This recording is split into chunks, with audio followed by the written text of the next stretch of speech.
আপনি কি জানেন পৃথিবীর সবচাইতে সম্মানিত পুরস্কার নোবেল পুরস্কার? এই নোবেল পুরস্কারের জন্ম হয়েছিল একটি সংবাদপত্রের ভুল শিরোনামের কারণে। চলুন আজকে জেনে আসি ঘটনাটা। 1888 সালে আলফ্রেড নোবেলের ভাই লুডভিগ নোবেল মৃত্যুবরণ করেন, কিন্তু এক ফরাসি সংবাদপত্র ভেবে নেয় আলফ্রেড নোবেলই মারা গেছেন। তারপর এর পরের দিন তারা বড় করে শিরোনাম লিখে যে the merchant of death is dead, অর্থাৎ মৃত্যুর ব্যবসায়ী মারা গেছে। আলফ্রেড নোবেলকে মৃত্যু ব্যবসায়ী বলার কারণ, আলফ্রেড নোবেল তখনকার সময় ডাইনামাইট আবিষ্কার করেছিল।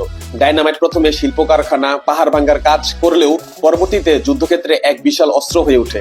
তাই তখনকার মানুষ আলফ্রেড নোবেলকে মৃত্যু ব্যবসায়ী বলে অভিহিত করত। সংবাদপত্রের এমন শিরোনাম পরে আলফ্রেড নোবেল গভীরভাবে কেঁদে ওঠেন।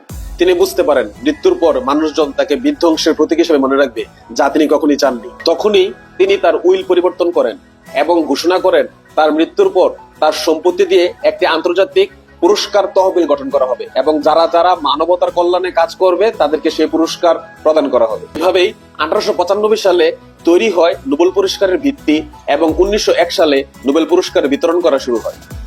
এইভাবেই একজন মৃত্যু ব্যবসায়ী হয়ে ওঠে মানবতার শ্রেষ্ঠ দাতা হিসেবে। আলফ্রেড নোবেল সম্পর্কে আরেকটি বিষয় বলি।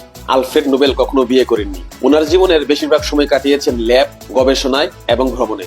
জীবনের শেষ ভাগে এসে আলফ্রেড নোবেল এক নারীর সাথে গভীর বন্ধুত্ব গড়ে তোলেন। ওই নারীটির নাম ছিল বার্তা ভন সুইটনার। বার্তা ভন সুইটনার ছিল একজন শান্তিকামী নারী।